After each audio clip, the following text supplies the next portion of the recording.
Noong nakarang episode po natin, mga kachika, yung kay Vice Ganda, dinagit po tayo at nilusob ng mga bashers dito sa SNN. Unang gabi ng concert ni Vice Ganda at ni Regine Velasquez sa Araneta Coliseum nung Biyernes ng gabi. Pero iba po ang nangyari nung gabi na yon. Eto, si MC at si Lassie dumating doon bilang bisita daw. Yes.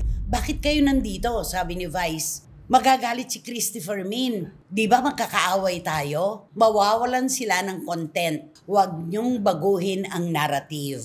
Ayan. Sasagutin ko to ng diretso. Itong si Vice Ganda ay isang komedyante na nagtatago sa laylayan ng pagiging komedyante ang pagiging bastos. Si Paulo Contis po ay talaga namang ginagawang pulutan. Ginagawang pulutan sa kahit saan. Lagi na lang si Paulo Contis ang laman, pinipintasan, irresponsableng ama, walang pakiramdam, lahat-lahat. Ito ang maganda. Kasi talagang ligid pala sa kaalaman natin na meron na pala silang komunikasyon ng asawa ni Lia. Si Jan Cabajo. Si Jan. Matagal na pala siya nagpapasalamat kay Jan Cabajo. Yes. Dahil sa pagtanggap sa mga anak nila ni Lia na parang kanya. At nagpapasalamat siya kay Lian Paz dahil pinalaki ng maayos ang mga bata. Ando na yung pagtanggap niya na maaaring marami kong kulang, di ba? Pero maraming salamat dahil ginawa mo ang dapat ay ginagawa ko.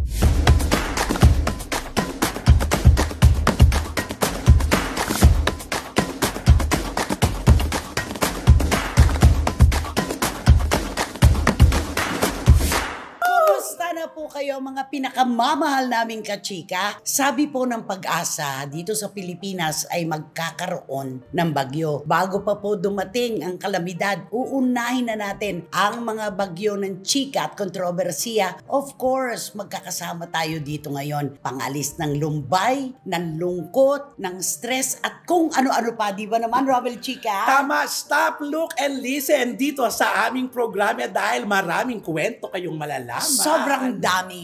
Naku, ano naman kaya masasabi? Stop, look, and listen ka. Wendell Alvarez, a.k.a. Barikutor. Siyempre kaming tatlo dito ay happy lang kami kahit ano mga kontrobersiya ang dumarating sa amin. Wala kaming pakialam. Ay, ang taray. Bagong dasdas ka lang eh. Bagay sa'yo yung bagong dasdas. Ayaw niyo siya hanapin? Asan? Yung gumupit? Maayo. Oo, meron nga, no, sinaksak yung barbero. Dahil hindi lang nagustuhan. Okay yun. Okay naman yun. Ayan po, mga kachika, of course, nagkukwentuhan na kami agad. Hindi pa man. Dito sa inyong programa, ating programa, ito po ang Showbiz Now! Eto na, siya na rin lang ang nagsabi, di ba? Na kahit anong mangyari, wala tayong pakialam. Okay. Yes. Noong nakarang episode po natin, mga kachika, yung kay Vice Ganda, dinagit po tayo at nilusob ng mga bashers dito sa SNN. Maraming salamat po, pinataas nyo na naman po ang engagement. Maraming salamat, pati views mataas. Sa mga nag-aalala po tungkol sa akin, mga SNNers, mga CFMers, huwag kayong masyadong mamroblema. Huwag nyo ako intindihin. Ako ay isang labandera. Alam ko na kapag ako'y naglaba, mababasa ako. Alam ko ang mundo na pinasok ko.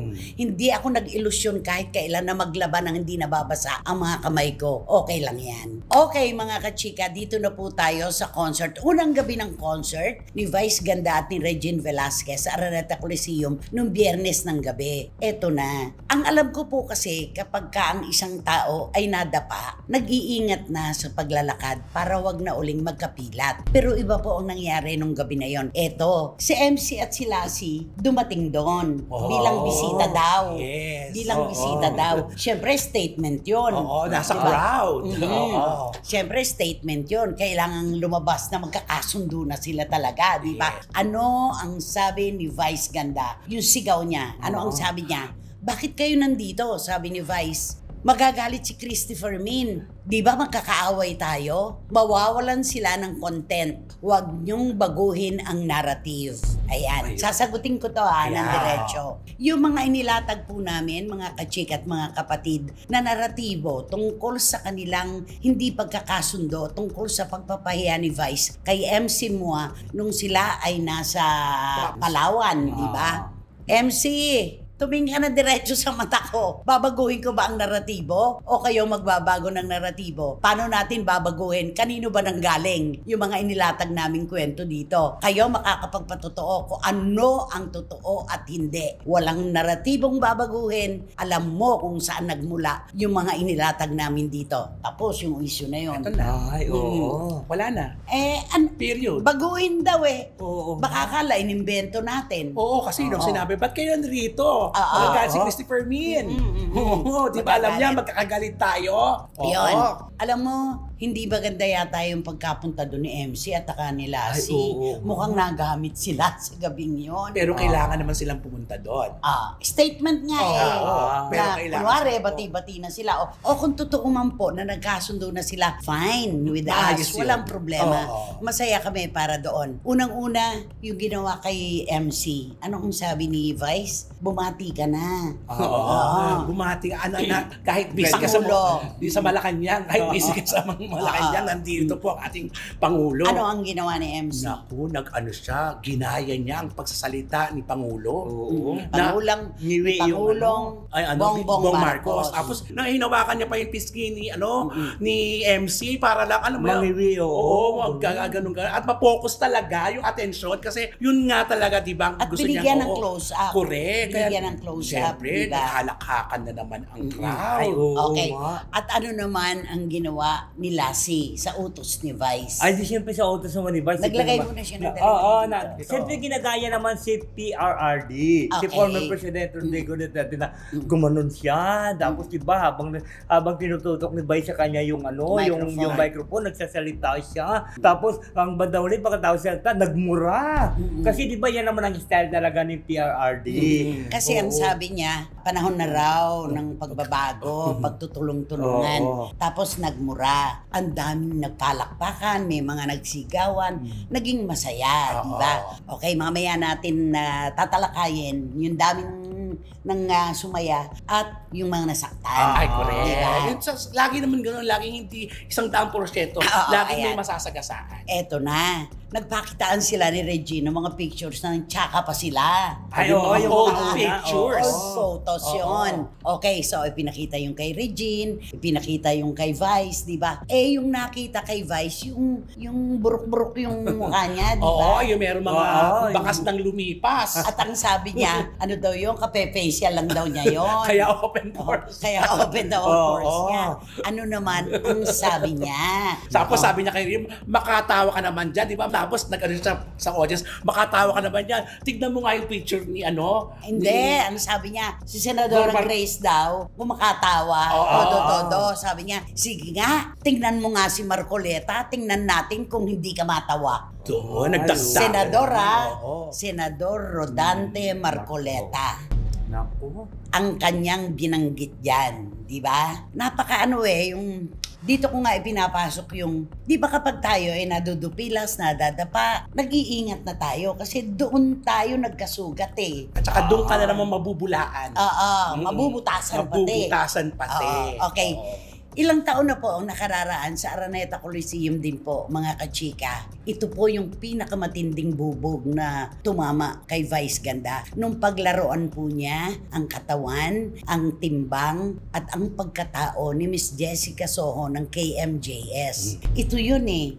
Di ba dito yung talagang antindi ng pamumula sa kanya ng publiko. Oo, halos hindi alam Oo. kung paano niya babawiin at paano magsusorry.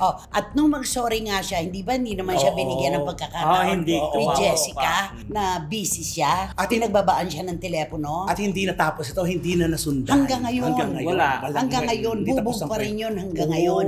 Di ba? Yun po yun. Isipin nyo yung nangyari noon na ginawa niyang katatawanan si Jessica Soho. Talagang kung ano-ano ang pinagsasabi niya sa entablado. Natural. Napatawa po niya ang buong Araneta Coliseum at maaaring ang iba pa na nanonood doon sa video. Yes. Di ba? Totoo yun.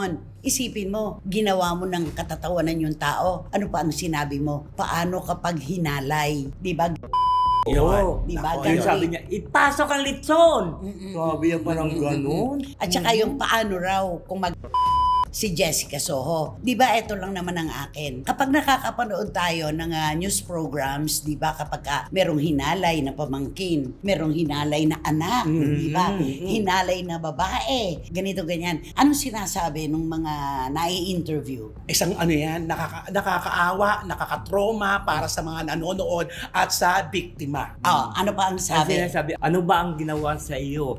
Bakit nangyari ito? Hindi ba ang laging sinasabi, pinasok siguro ng demonyo ang utak ng lalaking yan, kaya nagawa sa iyo. Yun, ang agad-agad naku, merong something. May mga ganong agad. Kahit naman yung mga nahuhuli, anong sinasabing lang, may bumubulong po kasi demonyo sa akin eh.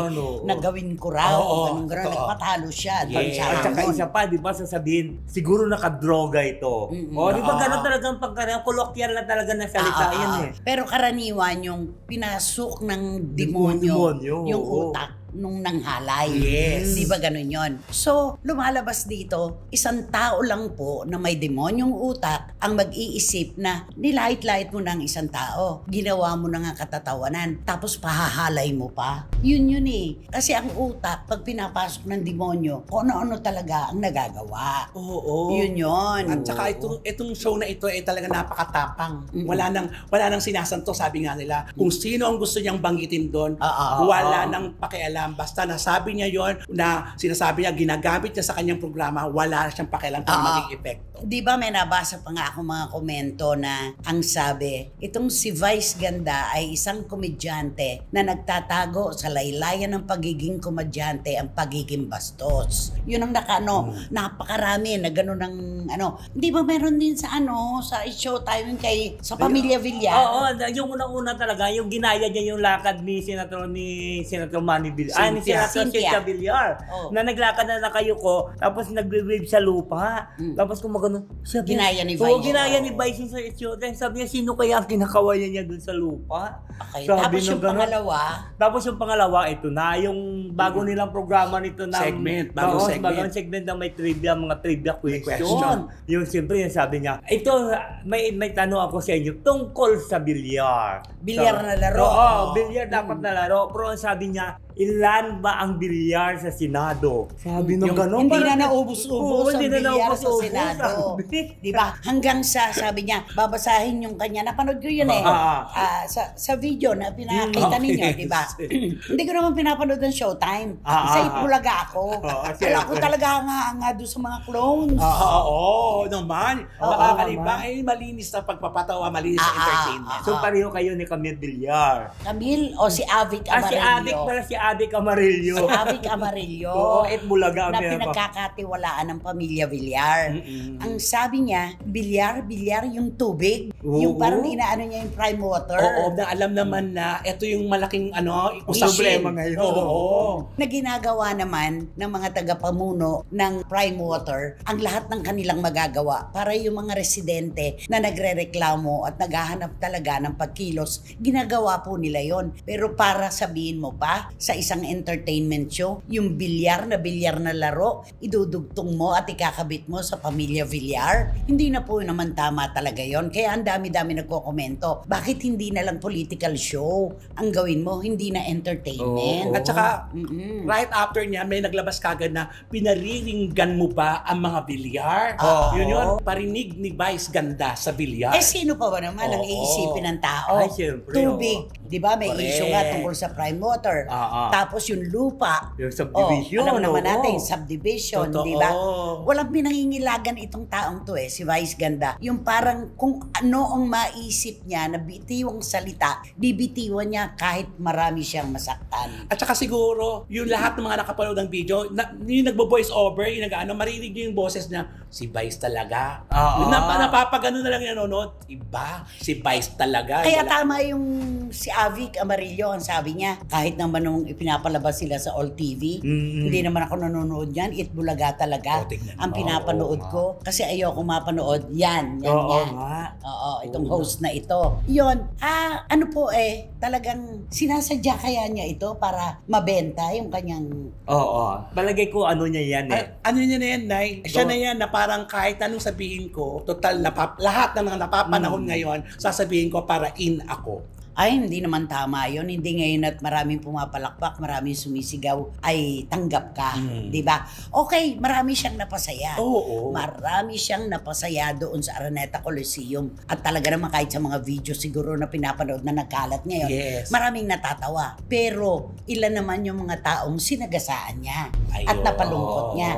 Isipin mo naman yung mga pangalan na ito. PBBM, dating Pangulong Duterte, Senador Rodante Marcoleta, mga Villar. Ako hindi ko na yan hindi ko na iniintindihan kasi naiintindihan ko yung pinasok kong mundo. Sana all. Pag ako ay napipitik, kaya kong tanggapin yun Kasama yan sa aking trabaho. Ngipin at dila yan, magkakagatan, nasa iisa kasing balon. Diba? Pero sana all. Ano ang sabi? Nakasulat. Itong si Vice, kapag hindi ka sumang-ayon sa kung ano ang kalooban niya, demonyo ka na talaga, sabi niya. Tsaka wala ka ng saysay. Di ba naman? Correct. Yung tungkol naman po doon sa ibinalita namin nung nakaraang episode na mahina ang benta ng ticket ng concert ni na Vice Ganda at Regine Velasquez. 2 weeks ago, dinalaw po tayo ng sunod-sunod na bagyo. Talagang matindi po. 3 sunod-sunod yun, di ba? Totoo. Nung matanggap natin yung na yun, di ba? Siyempre, yung mga tao siguro, naghihintay na baka mamaya may bagyo. Masayang lang yung pagpunta namin. Huwag na yung pambili ng ticket, baka masayang yung pagod, yung effort. Ganun po yun. At hindi na po ito question ngayon ng binili ba ang ticket o binili para ibigay sa iba. Basta ito po ay walang question. Nagtagumpay. May tao ang Araneta Coliseum, hindi lang punong-puno. Dahil kahit naman mga kaibigan natin, nagte-text habang nandoon. Diba? May bakante naman. Marami namang bakanting upuan. Wala na pong question. Congratulations. Kasi diba, congratulations. Regine and Vice. Diba? Congratulations, super divas. Walang problema sa amin yun. Talagang yung source namin ay nanindigan na nung sabihin ko sa inyo yan, ililabas kasi natin 2 weeks after 2 weeks after. At yun yung alam may bagyo. At saka tinitape naman, alam niyo naman na tape ito. At saka may naman talaga na nung una, hindi talaga nag-move ang ticket sa Araneta. Mayroon talaga naman. At kung sakali man, sabi ko pa, na ganun nga, kawawa naman si Regine, madadamay pa. Diba? Siyempre ganun naman ang mga magiging reaction kapag hindi nag-boom-tang show na ito. Pero hindi natin pwedeng sabihin sold out. Kasi sila na mismo ilalabas nila, sold out. August 8, sold out. August 9, sold out. Alam mo, naisip ko tuloy, hindi kaya katulad dito na nangyari sa concert din dyan sa Araneta na nung malaman na hindi nag-move yung ticket, binili lahat ang ticket at pinamimigay. Si Vice Mang tinutukoy mo, iba. Iba yun. Yung, alam mo na yun, di ba? Kung sino yun. Naglakas loob na mag-show sa Araneta, pero talagang hindi kinaya. Ang sabi nga nila, ang paglalarawan nila, ang nakaupo, mga estatwa, mga manika daw, doon sa upuan. Pero sa amin po walang question. May tao po ang Araneta sa unang gabi ng concert ni Regine Velasquez at ni Vice Ganda. At para sa amin, tagumpay po ang ibig sabihin. Congratulations. Dito naman sa aming programa, kino-congratulate naman namin kung yung dapat i-congratulate. At saka pag may punto si Vice, binibigay natin. Yun naman, totoo. Kaya yung mga bashers, napapansin nyo rin yung mga ganun namin. At saka ako, nandun ako nung Friday night na yun ng gabi sa Araneta. Nakita ko talaga kahit may pila naman doon, lalo na sa general admission. Kasi yung general admission dito na siya ngayon sa gateway, hindi na doon sa baba. Kitang-kita mo talaga yung pila. Mayroon naman talaga. May pila naman. Kaya nga, walang question. Ang pinakamahalaga po, physical presence. May tao. Yun po ang amin. Congratulations. Diba? Pero hindi natin masasagot yung pangalawang gabi. Sabat. Sa unang gabi lang tayo. Tingnan natin. Kasi sa unang gabi siya talagang ano na siya, itinudo niya na lahat. Kita mo lahat, binanggit niya na, di ba? Senator Rodante Marcoleta, pati yung Christopher Min, di ba? Binanggit na pa, di ba? Nanood ka pala dun Nandun ka pala. Niloloko nga ako ng mga kaibigan ko. Magkaliga na kayo ni KMJS. President Mark. 2 na kayong bubog ni Jessica Soho para kay Vice Ganda ngayon. Pero alam mo, nakakaloka din yun Yung out of the blue, nilanggit yung pangalan mo na parang, wala kang kinalaman sa show. Pero alam mo, Romel, uulitin ko lang, kapag naglaba ka ba, hindi mababasa ang kamay mo? Ay nako. Trabaho natin to Ultimo nga, di ba, yung pinagkakaingat-ingatan mong dapat mabasa, nababasa. Di ba? Di ba? Yun. Kaya sana all ganon, di ba? Sana all. At nga pala, doon kay Senator Rodante Marcoleta, di ba? Nanghingi siya ng sorry, hindi pa man humingi na siya kagad ng sorry. Ginaya naman niya si PGMA. Sorry, no? Sabi naman niya.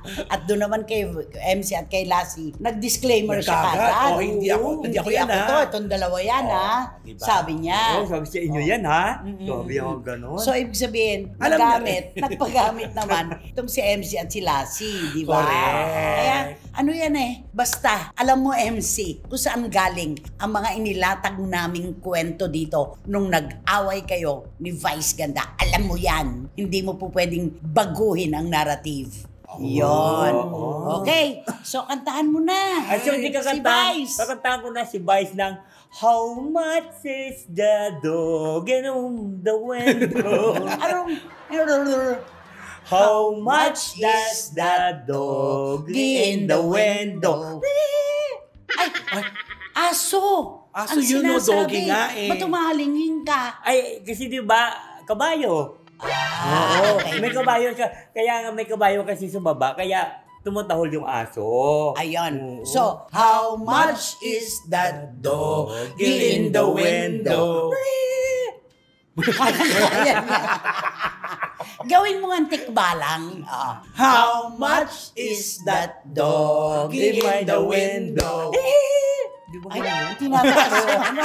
Tinataas. Lumutungo sa bintana, tapos may nakahiga cartoons. Di ba gano'n? Di ba tikbalang kasi di ba kalahating tao yung kalahati? Di ba gumagano naman? Tinataas. Tinataas yung kamay na kaganyan. Yung paa. Yung paa. Parang kamay yun. Tapos may buwan. Di ba gano'n mga shots lagi ng tikbalang? Sa kanya naman ang version niya, buwak, buwak, buwak. Ay, singit nga natin yan. How much is the dog in the window? Wak, wak, wak. Ay, nako, pati page ito. Di ba? Nakakaloka talaga. Ayun po, pag ang sugat po talaga ay nakuha na natin, nag-iingat na po tayo sa ating paggalaw at paghakbang. Hindi pa nga natatapos, hindi pa nga naghihilom ang isang sugat, magdadagdag pa tayo. Nakakatakot ang ganun. Di ba? Okay, dito tayo. Maganda ito. Ito ang maganda na umaani talaga ng positibo. 100%. Tagumpay. Correct. Sa pinakamahabang panahon po, mga kachika, si Paulo Contis po ay talaga namang ginagawang pulutan.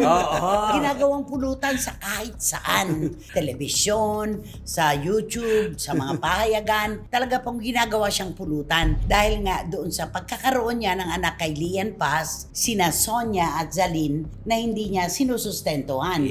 Tulad din ni Summer, na anak naman ni LJ Reyes. Okay, mahabang panahon po yan. Lagi na lang si Paulo Contis ang laman, pinipintasan, irresponsableng ama, walang pakiramdam, lahat-lahat. Pero pagkatapos pong magsalita ni Yen Santos ng mga laban tungkol sa kanya, ito naman po, ang ganda-ganda naman ng pumalit na senaryo. Ito ang maganda. Kasi talagang ligid pala sa kaalaman natin na meron na pala silang komunikasyon ng asawa ni Lia. Si Jan Cabaho. Meron na pala silang lihim na hindi niya hindi kasi pala salita si Paulo. Yun ang maganda na ngayon lang natin nalaman kasi mismong birthday pa ni Jan, sila nagtagpo-tagpo ng kanilang mga anak. With the permission, siyempre, ni Jan at saka ni Lia, na hinayaan na tuwang-tuwa at pinagbigyan siya na makapili ng kanyang mga anak. Matagal na pala siya nagpapasalamat kay Jan Cabaho dahil sa pagtanggap sa mga anak nila ni Lia na parang kanya. At nagpapasalamat siya kay Lian Paz dahil pinalaki ng maayos ang mga bata. Ando na yung pagtanggap niya na maaaring marami kong kulang, di ba? Pero maraming salamat dahil ginawa mo ang dapat ay ginagawa ko. Napakaganda, no? Tsaka yan yung pinakamagandang pagtanggap, yun nalaman mo yung pagkukulang mo at gusto mong bumawi, yun ang pinakamagandang balita. Pagpapakumbaba yun eh. At kay Jan Cabahog, pagsaludo. Kasi isipin mo, hindi naman niya mga anak, si Salin at saka itong si Sonia. Pero tinanggap niya bilang dugo niya. Correct. Kaya dapat lang talaga magpasalamat si Paolo Contis. At saka yung pakikipag-communicate sa ex ng kanyang asawa. Dapat ngayon out na siya dun eh. Di ba? Pero ginagawa niya bilang, alam mo yun, bilang pasasalamat at tatay na tumatayo ng dalawa nilang anak. Alam mo, pagkatapos nito, parang nakikinita kong magpupunta naman siya sa Amerika. Dadalawin si Summer. Siyempre, tupalo na ang lahat-lahat na yan. Si Summer naman ang kanyang dadalawin. At magkikita naman sila ni LJ. At saka ng husband ni LJ. Ang ganda-ganda. Talaga kapag positibo ang pananaw mo sa buhay, lahat ng linya ay sasang-ayon sa gusto mo. Correct. Sino mag-aakala? Ilang taon siyang naging negatibo. Dahil pulutan. Naging pulutan ng mga kung saan-saan. Hindi lang basta-basta. Kung sino-sino pa sa usaping di ba? Responsibilidad. Nangunguna kagad siya. Pero ngayon, ay, ia-out mo. Ay, sandali. Hindi na siya ganyan. Yun ang maganda.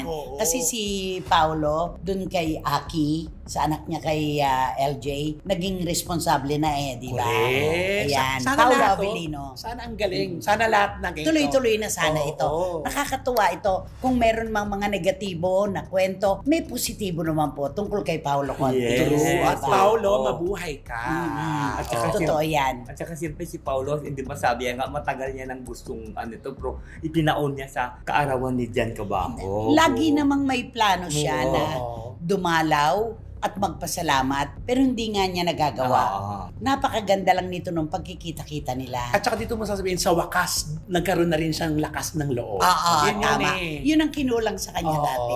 Okay, anong kanta para kay Paolo? Ay, di kakantahan ko na lang siya ng Lonely Table, Happy Chair. Engelbert. The way it used to be. Ayan. Nako. Lonely table just for me. Wow. Lonely table just for one in a bright and crowded room. Go. While the music Inuskipan. Lonely table just for one. In a bright and crowded room. While the music has begun, I think to memories in the glow. Though the music still the same, it has a bittersweet refrain. So play the song the way it used to be. Yan, bigyan sa kanya. Before she left, one chance it all set to sadness. And maybe if she's passing by the window, she will hear a love song. And the melody,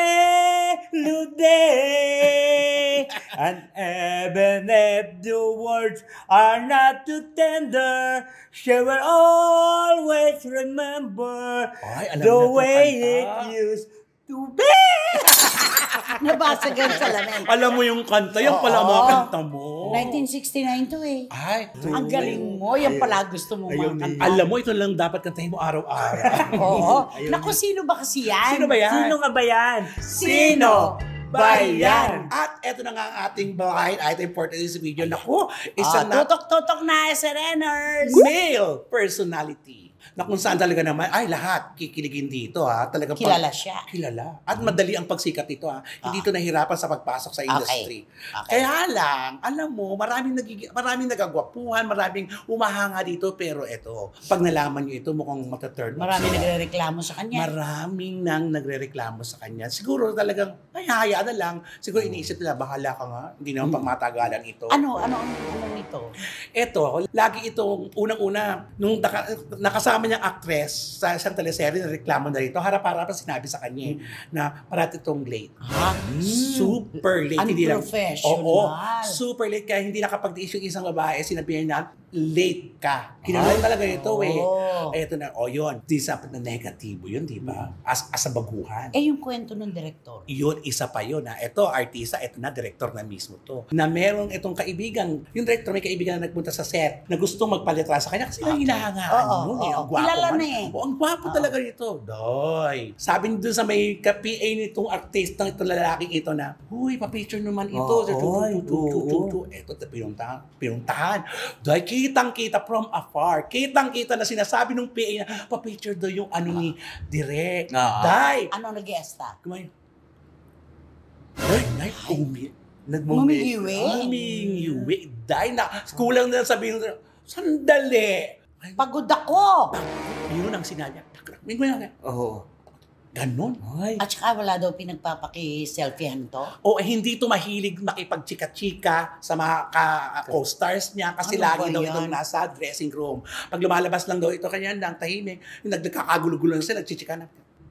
Ay, wala pong isama. Ganon. At saka sa mga tagahanga, napaka-importante na pag may lumapit sa'yo, i-entertain mo. Yes. Ito hindi. Parang feeling niya, parang nasa isip niya. Kailangan siya na industriya. At saka parang, ganun to, bahala nga kayo dyan. Kaya di ba matagal ang nito, tumagal ito dati, nilalait-lait ito sa acting niya. Pero natuto naman to si Gwapo. Pero yun lang, meron siyang attitude na hindi magustuhan ng mga kasama niya. Hindi maganda yun. Hindi maganda yun. Pati director mo. Dapat nga, director nga. Ay, sige po. Ikaw pa yung lalapit kasi alam mo namin, director, kailangan sa mga artista dapat mabait ka sa director kasi umahaba ang mga eksena mo. Di ba ganun yun, di ba? Hindi ka papatayin. Kaganda ng mga shots mo. At saka pagbibigyan kang ulit-ulitin mo kung ayaw mo, okay na ba sa'yo? Direct, pwede po ba? Sige. Kasi ikaw naman ang arte, di ba? Ganon. Pero binigo, Bigong-bigo. Kaya isipin mo, naging director mo, sabi, ayoko nga niya, napaka-arte. May kalab team to, di ba? Meron. Pero wala na ngayon, Wala na rin. Pero lagi pa nilang, nagre-reklamo nga yung mga lab team, di ba yung lab team nito, nagre-reklamo nga. Hindi, tsaka, paano siyang, magiging, meron nang pumasok na isang gwapong male personality. At saka siguro, dito na rin pumasok sa isip ko na kaya siguro hindi na rin pinos nung girl. Kasi meron nga siyang... May girlfriend naman to At saka yung ugali nga, di ba? Na parang sandali. Napaka-jolly pa naman ng babae. Sobra. At saka itong mismong babaeng itong jolly, siya yung nagsabi talaga sa kanya, di ba? Nung sabi, anong gusto? Ayoko siya, late. Magbigay ka nga ng clue kung kilala mo yung pinag-uusapan namin. Nako, siyempre ang ibibigay ko na ako ng clue na ito, siyempre, alam mo naman, si Gulayat. Sino bang naging kalaban ni Gulayat? Okay. Tinalo nga niya si Gulayat. Tinalo niya si Gulayat. Diba? So alam mo, ang likaw ng kanyang kwento. Ay, kaya nakakapanghinayang. Sana itong mga ganitong ugali dapat nababago naman ito Baka hindi naman niya kailangan ng industriya kasi mayaman naman siya. May business naman siya. Meron kasing gano'n na parang ginagawa niya lang yung trabaho pero yung extra sa trabaho niya ayaw niya nang parang pag-promo na lang. Mga extracurricular na pagpupunta doon, punta rito, smile doon, picture dito, parang yun ang mga ayaw niya. So, ano talaga ito? Papagurin. Laging pagod. Sobra. Minsan nagpaliwanag ko to dahil sa sobrang late niya kasi umaga na daw ito nakakatulog. Umaga na daw ito nakakatulog. Kasi... Ay, nako, Pagoda Philippines. Diba? Laging ganon. Correct. Nako, Tita Ace, Tito Mari Garcia and Tita Norisky, ay nako, wating-wating. Kabisado nyo na kung sino siya, diba? Sino? Gwapo nito, naku. Kahit ka ng katawan. Ako, siguro kahit na late siyang dumating, basta kung ganito naman kagwapo, okay lang, di ba? Di ba merong sigaw na, Darna! Ito, ano sigaw naman ito? Barda! Barda! Hindi ba ganon? Barda! Ayun na. Naku, siguro naman, wala nang mauupo ngayon sa row 4, nakatabi ang mabahong basurahan. At walang... ventilador, room air circulator. Walang Ron Ercolator. Talagang ganun pa rin. Ang Hindi talaga daming episodes na. nagbago. Oo. Kaya naman, Naku, mag-subscribe na po kayo, mag-like, mag-share. At pakisama na rin po yung Romel Chica Vlogs ko ha. Maraming salamat po. at Siyempre, wala kayong dapat gawin kundi hit nyo lang ang bell na ito para magkaroon kayo ng notification, makatanggap kayo ng mga bagong upload na videos ng SNN. At ang lagi ko pinapaalala sa inyo na please, don't skip. Pasuportahan nyo aming Showbiz Now na official. Ito yung aming TikTok. okay. Naku, minsan pa po, mga kachika, mga kaibigan, mga kababayan, maraming salamat po sa ibinibigay niyong suporta sa aming tatlo. Yung mga bashers naman po na talagang dumadagit at dumadapo sa aming programa, maraming salamat mula sa puso sa engagement na ibinibigay niyo sa amin, sa views. Thank you so much. Pero syempre, ang mga SNNers, ang naku. unang-una, di ba? Hindi nakakalimot. Yes, Oo. salamat sa tiwala, suporta at pagmamahal. Hanggang sa susunod na sultada po ng inyong programa, ating programa. At ito po ang Showbiz Now! How much that dog? How much is that dog in the window? Bahalang.